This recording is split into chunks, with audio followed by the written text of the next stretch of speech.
नमस्कार, मैं हूं राजेश पांडे और आज हम मुलाकात करने पहुंचे हैं लक्ष्मण झूला, जो कि यमकेश्वर ब्लॉक में आता है, पौड़ी डिस्ट्रिक्ट के अंतर्गत।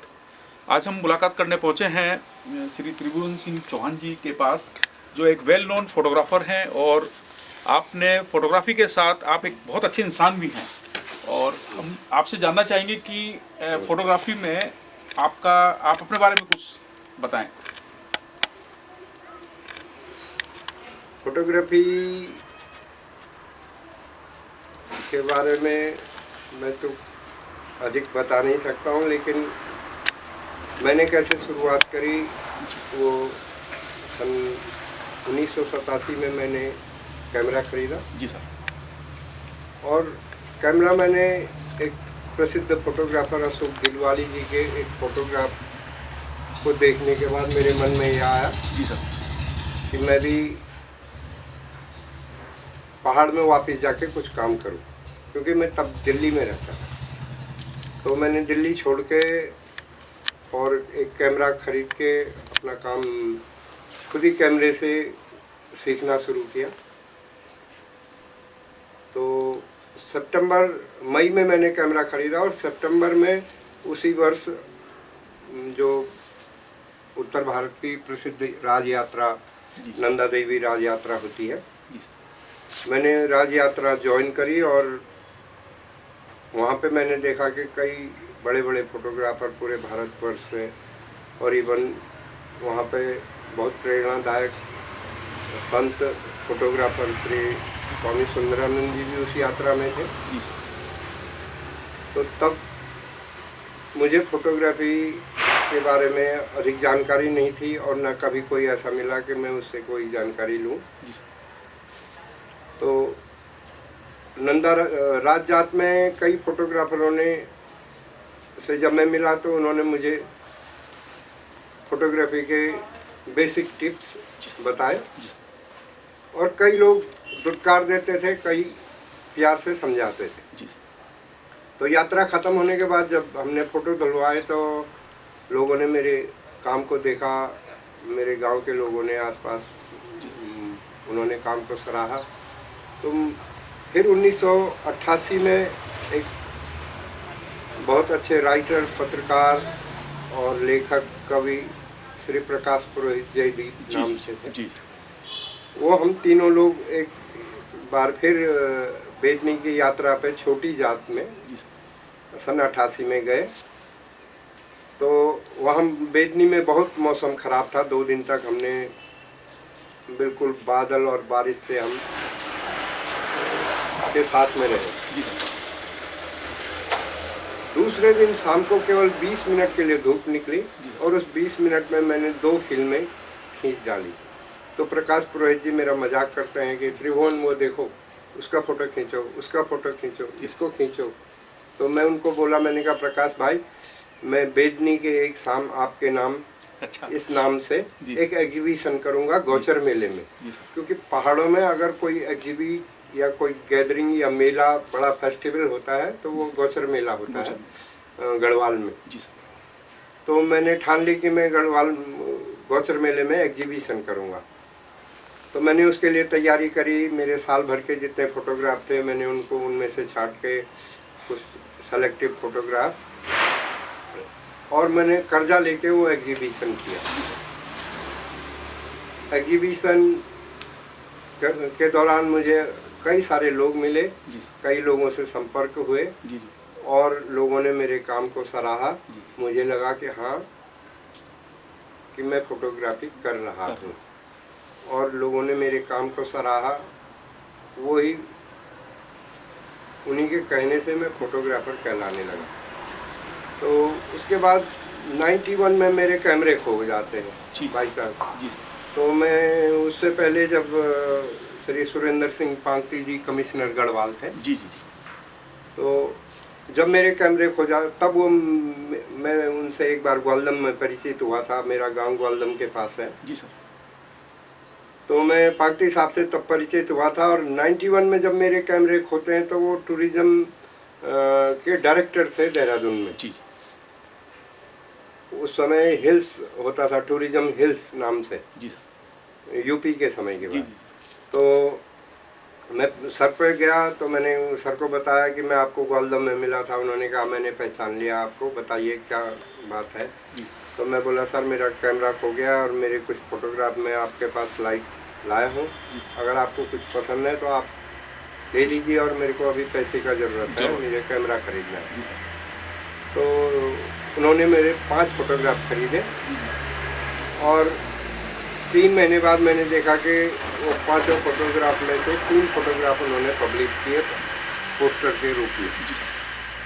तब मुझे धीरे धीरे पोस्टर पे उन्होंने नाम देना भी शुरू किया। तो तब एक पहचान सी बनने लगी। जी सर। उसके बाद मैं निरंतर पर्यटन विभाग में सप्ताह रहा। उत्तराखंड बनने के बाद भी और उत्तराखंड से पहले भी सूचना विभाग, उत्तराखंड पर्यटन विभाग, ये करीब करीब 60% मेरे फ़ोटो का इस्तेमाल करते थे। और फिर मैंने उससे पहले पुष्पेश पंत जी की मदद से उनसे परिचय एक बार हो गया था, अशोक दिलवाली जी के ऑफिस में दिल्ली में। जी सर। उनकी मदद से मुझे प्रयाग शुक्ल जी से मिलना हुआ।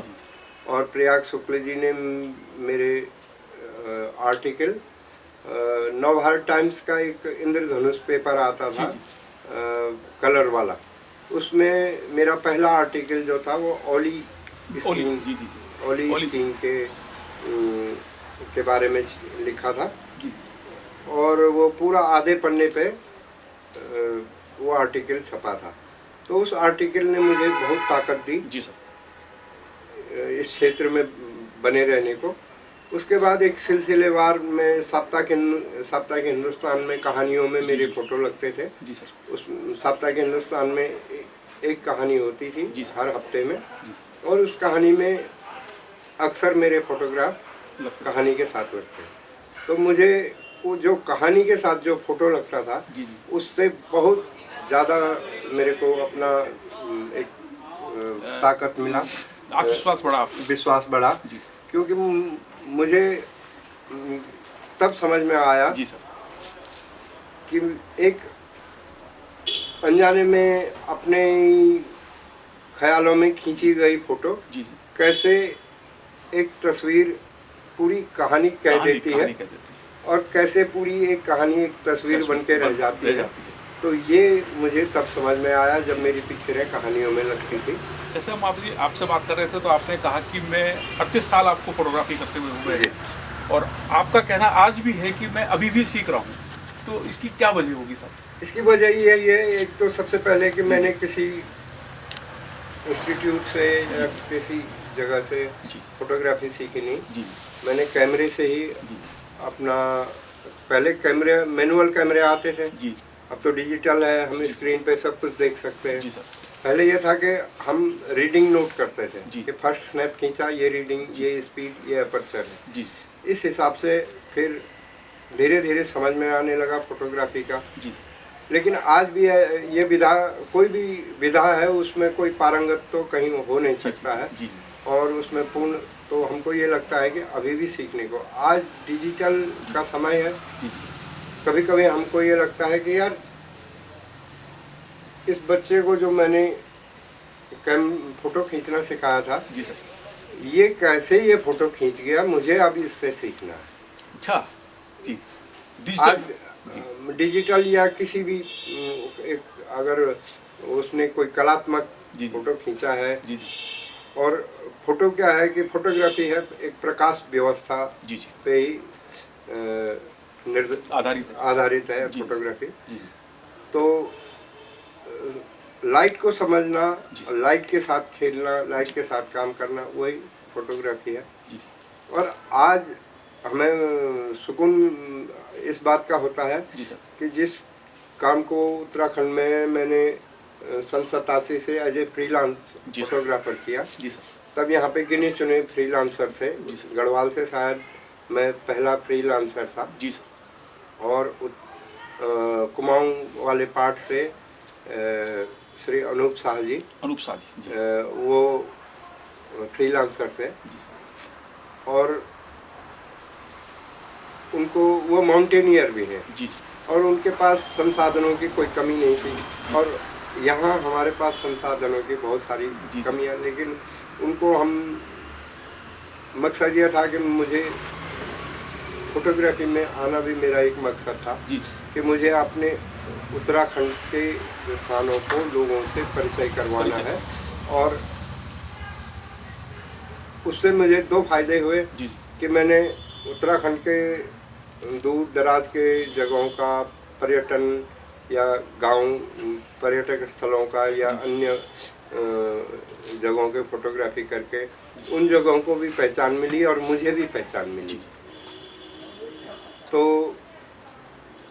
फिर मैं 98 में यहाँ पे एक एग्जीबिशन था पौड़ी में, गढ़वाल महोत्सव में, वहाँ मैं एग्जिबिट करने गया तो वहाँ पे जिलाधिकारी महोदय उद्घाटन पे आए थे जब पौड़ी ऑडिटोरियम का उद्घाटन हुआ था।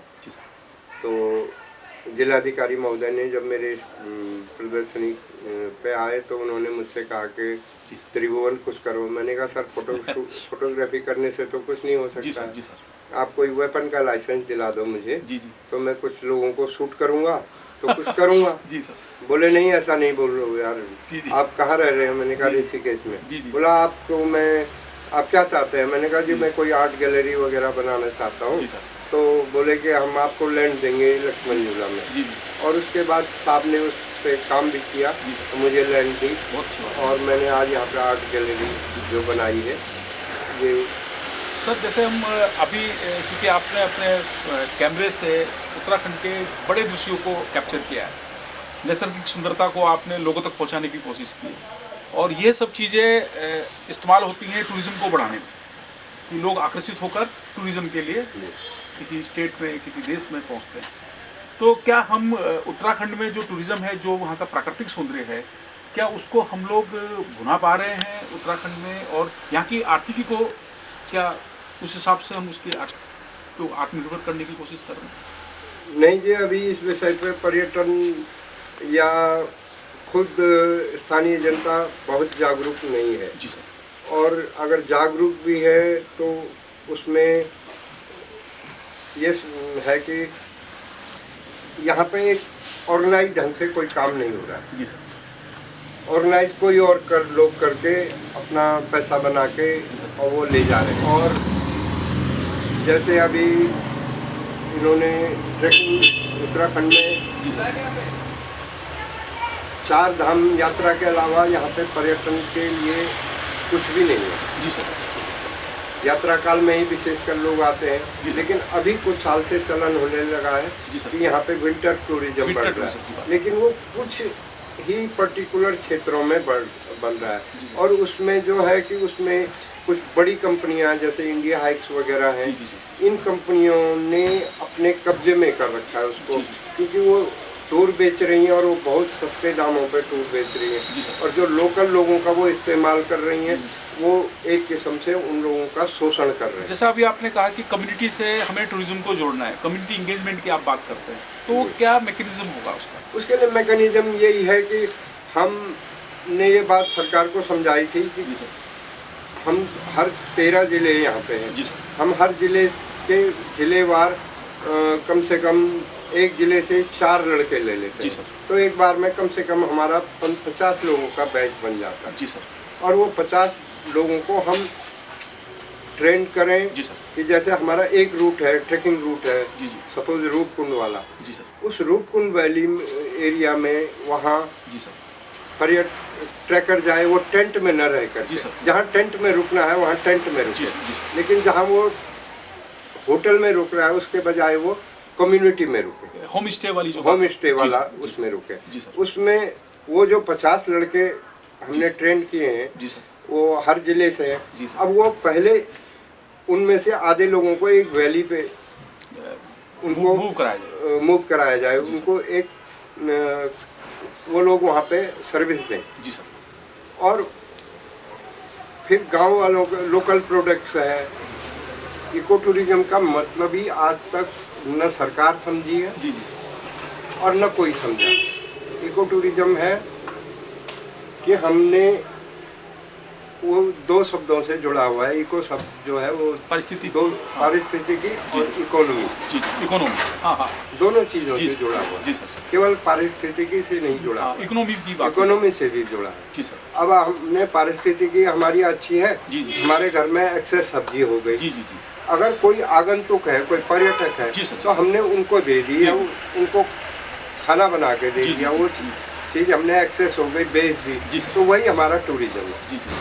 अच्छा, इसमें लोकल हैंडीक्राफ्ट है आपका और लोकल उत्पाद जितने भी प्रोडक्शन खेतों में हो रहा है, या ये सब भी इसमें मार्केटिंग हो सकती है इसमें? लोकल हैंडीक्राफ्ट है, बहुत सारा है, जी जी, लेकिन गवर्नमेंट ने क्या कर दिया कि हमारे यहाँ हो गया संस्कृति विभाग अलग, जी। पर्यटन विभाग अलग, जी जी जी, और सूचना विभाग अलग, हाँ, हर विभाग हाँ, अलग हाँ, अलग है, हाँ। तो मिलके बैठ के कोऑर्डिनेशन नहीं हो रहा है किसी का ये भी, कोऑर्डिनेट नहीं कर रहे हैं। कोऑर्डिनेट नहीं है। और मकसद एक ही है। जब तक ये कोऑर्डिनेट नहीं होंगे, पब्लिक भी नहीं समझ पाएगी, जी जी, और वो कम्युनिटी में वो चीज़ जाएगी नहीं, कम्युनिटी उसको एक्सेप्ट नहीं करेगी। अच्छा, इसमें सर जैसे हम होम स्टे की बात करते हैं, टूरिज्म में होम स्टे का भी एक बड़ा योगदान हो सकता है। अब होम स्टे लोगों ने कर दिया, जी। लोगों ने, अब हर आदमी हर गांव में जहाँ टूरिज्म का कोई मतलब नहीं है, जी। या जहाँ टूरिस्ट को जाने का कोई मतलब ही नहीं है, जी। वहाँ भी होम स्टे है, तो उस होम स्टे का करेंगे क्या? करेंगे। अच्छा, जो ट्रैक पर है, जो रूट पर हैं होम स्टे, उसको क्या इन्होंने कोई ऐसा मैकेनिज्म बनाया कि टूरिस्ट वहाँ पहुँच जाए? टूरिस्ट तो वहाँ जा ही रहा है सर, जी जी, जिसको जाना है टूरिस्ट तो वहाँ जा रहा जी, है, जी। लेकिन आज वो इन कंपनियों के थ्रू जा रहा है, जी, जी। ये होटलों का इस्तेमाल कर रही हैं, जी, जी। या ये उन जगहों में लोगों के मकान हायर कर ले रहे हैं, तो उससे उनको केवल एक बहुत न्यूनतम किराया मिल रहा है, जी, जी। उन लोगों को कुछ मिल नहीं रहा, कोई फायदा नहीं हो उन रहा। कम्युनिटी को। अब अगर वो डायरेक्ट एक चैनल के थ्रू हाँ। एक एसोसिएट बने, एक घाटी में एक एसोसिएशन हो, जी जी जी, लोकल एसोसिएशन, जी सर, जी सर, उनका एक चेन बना हो जी सर। कि इस गांव से के 4 गाइड हैं, हाँ। उस गांव के 4 गाइड हैं, जी, जी। इस गांव वालों ने आज रात अपने घर में रुकाया, अपने घरों में रुकाया, जी, जी। उनको खिलाया पिलाया, जी, जी। नेक्स्ट डे उनको नेक्स्ट गांव में मूव करा जी दिया, जी, वो नेक्स्ट डे नेक्स्ट गांव वालों ने देखा, जी जी, फिर आगे कौन लेके जा रहा है, ये एक ट्रेनिंग प्रोग्राम के हाँ, तहत, सही बात और है।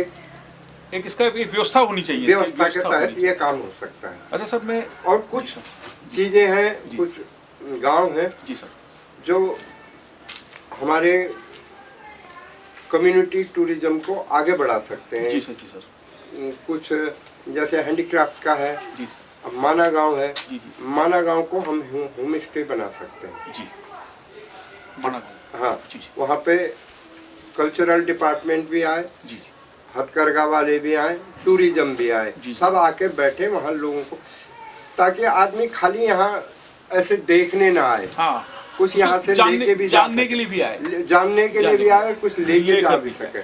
मैंने एक प्रोग्राम दिया, बताया था जी जी, केदार सिंह पुनिया साहब को, जी जी, उन्होंने उसके बारे में उखीमठ में बात भी की थी, जी सर, भाषण भी दिया था, जी सर, और वो प्रोग्राम मैंने उनको ये दिया था जी सर, कि हम कोई चोपता तुंगनाथ के आसपास, तुंगनाथ नहीं, चोपता के आसपास, जी जो आज वो सारा चोपता वालों ने वो जगह जो उनकी थी, वहाँ कैंप वालों को किराए पे दे जी दिया, जी, जी वो सब किराए पे दे दिया उन्होंने, जी सर, और जबकि किराए पे न देके उसमें गवर्नमेंट का वो रहता, जी। और हर हकूक वाले की जिनकी वो जगह थी जी सर, चोपता में, जी जी, जी, उनको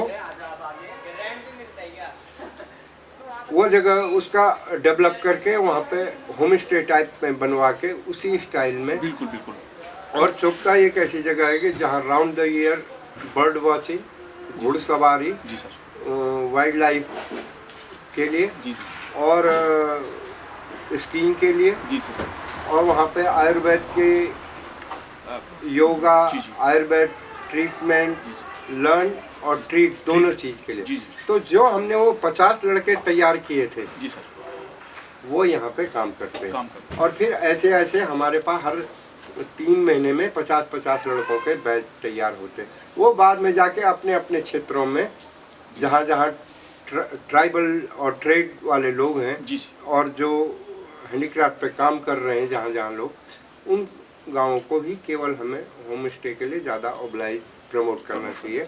ये न कि आज वो स्कीम निकाल दी जी सर। और करोड़पति को भी लोन दे, शिक्षित बेरोजगारी के लोन मिल रहा है। जी जी जी। आज होम स्टे वाले प्लान में भी वही सब कुछ हो रहा है। सब कुछ हो रहा है। अच्छा सर, मैं एक जानकारी आपसे चाह रहा था कि जैसे आपने कहा कि फोटोग्राफी में डिजिटल की, क्योंकि अब युग डिजिटल का आ गया है, तो आपके समय में मैनुअल था सब कुछ, एक रील आया करती थी, हम लोगों ने देखा है कि रील आती थी और बड़ा सहज करके फोटोग्राफी क्लिकिंग होती थी। हाँ। तो उस समय में और आज के समय में जो अंतर हुआ है उसको देखते, क्योंकि आपने दोनों चीज़ों को जिया है कि आपने क्लिक वाला रोल से भी, रील से भी किया और आप आज डिजिटल पे भी कर रहे हो। तो कोई मैसेज देना चाहते हैं आज के युवाओं को कि एक अच्छी फोटोग्राफी के लिए? अच्छी फोटोग्राफी के लिए यही है कि अपने, अभी इसमें क्या काम करता है, सेंसर काम करता है। जी सर, जी सर। तो जब इसका सेंसर काम कर रहा है, वो सेंसर से ही ये काम हो रहा है। डिजिटल जो भी है कैमरा, ये सेंसर से काम कर रहा है। जी सर। तो आज हम अपना जो सेंसर था ना हमारा, जो हमारा लाइट को रीडिंग करता था जी जी जी, कि अभी क्या अपर्चर होना चाहिए, या तब तो पता नहीं चलता था, तब तो कोई वो नहीं था। जी सर। हम देख नहीं सकते थे कि हमने सही किया या गलत किया। जी जी। तब तो स्टडी होती थी। जी जी। तो हमारे सेंसर बराबर काम करते थे जी उस जी। समय। आज इतना है कि आज हमारे सेंसर काम नहीं कर रहे हैं, कैमरे का सेंसर ज्यादा काम। तो हमारे एफर्ट ज्यादा नहीं लग रहे हैं, ब्रेन से कोई एफर्ट हम लोग नहीं लगा पा रहे। मतलब वो लाइट स्टडी का जो है ना, वो कम हुआ है, कम हो रहा है। अगर जिसको ये लगता है कि नहीं मेरी सही है, तो वो उसको फिर अपने को आजमाना चाहिए। कैसे? उसको स्क्रीन को ब्लाइंड कर देना चाहिए। स्क्रीन को ब्लाइंड करके फोटोग्राफी करो और शाम को देखो, शाम को, तब उसे पता, तब माइंड को खुद पता चलने लगेगा, हमारे उस सेंस को, कि मैंने वहाँ गलती करी थी, तो वो आइंदा ये गलती नहीं करें। मतलब उस समय ना देखें फोटोग्राफ ना, मतलब लोग एक क्लिक करते हैं फिर फोटोग्राफ देखते हैं। तो वो ना करें, क्योंकि आपके माइंड को भी डेवलप होना है। हाँ, फोटोग्राफी के नजरिए अपने सेंस को, वो सेंसर ने काम करना बंद कर दिया, क्योंकि हम तुरंत देख ले रहे हैं, तो फिर हमारे सेंसलेस हो जा रहे हैं हम, ये समझ लीजिए उसको। फोटोग्राफी की बात हो उत्तराखंड में और स्वामी सुंदरानंद जी का जिक्र ना हो, ऐसा नहीं हो सकता कभी। कल 24 दिसंबर को स्वामी सुंदरानंद जी ब्रह्मलीन हो गए हैं।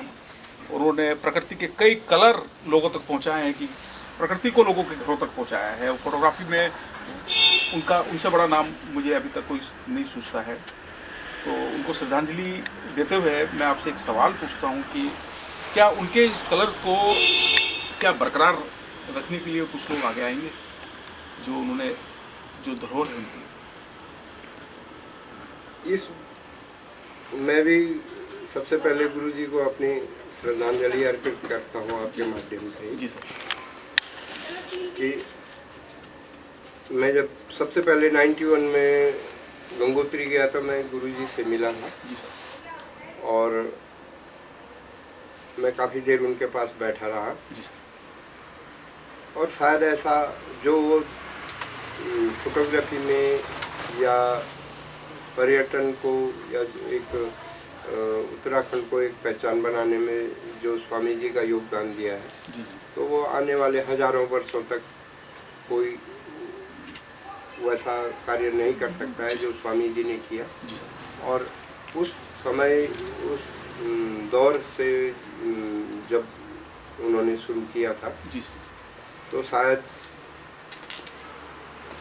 मैं कहता हूँ कि ऐसा कोई आने वाले हजारों साल तक स्वामी सुंदरानंद जी जो करके गए हैं, वो कोई नहीं कर सकता। और उनके के जो भी अभी उनका कलेक्शन बाकी है, उसको जिंदल स्टील ग्रुप ने अभी गैलरी के रूप में वहाँ पे स्थापित किया है।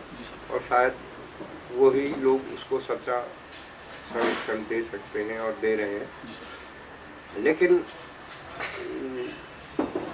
फिर मैं यही कहूँगा कि जो स्वामी जी कर गए वो काम कोई हजारों साल तक नहीं कर सकता है। कि किन परिस्थितियों में उन्होंने काम किया और कितना डेडिकेशन उनमें था कि वो पूरी रात भर अगर उन्होंने एक फ्लावर को या ग्लेशियर के अंदर घुस के बैठ के फोटोग्राफी करी है, तो उन्होंने वहाँ कई हफ्ते गुजारे हैं उस फ्लावर के फोटोग्राफी और उसका स्टडी फोटोग्राफी टाइप में उन्होंने किया है। वो काम अब किसी के बस का। और अंत में एक सवाल मैं आपसे पूछना चाहूँगा कि फोटोग्राफी के लिए जो युवा आजकल फोटोग्राफी का उनको एक तो शौक है और कुछ लोग प्रोफेशन बनाना चाह रहे हैं, उनके लिए कोई मैसेज आप? उनके लिए मैसेज यही है कि फोटोग्राफी बहुत अच्छा एक विषय है जी सर। जो उनको व्यर्थ की बातों से जी सर। बचा के रखेगा। जी सर। और कुछ सर। एक अर्थ जिसमें कुछ मीनिंगफुल जो जी सर। चाहे वो ना फोटोग्राफर बने, लेकिन अगर उसके हाथ में कैमरा है किसी के भी, जी सर, तो वो मीनिंगफुल होगा, वो मीनिंगलेस नहीं होगा। एक व्यवसायिक जी सर, दृष्टि से। जी सर। और ये बहुत सुंदर विधा है, ये रचनात्मक आदमी को रखती है। जी सर। रचनात्मकता आदमी कहीं ना कहीं उससे बोर नहीं होता है और वो लोगों को कुछ सिखा कर ही जाता है, देता ही है, सिखाता है।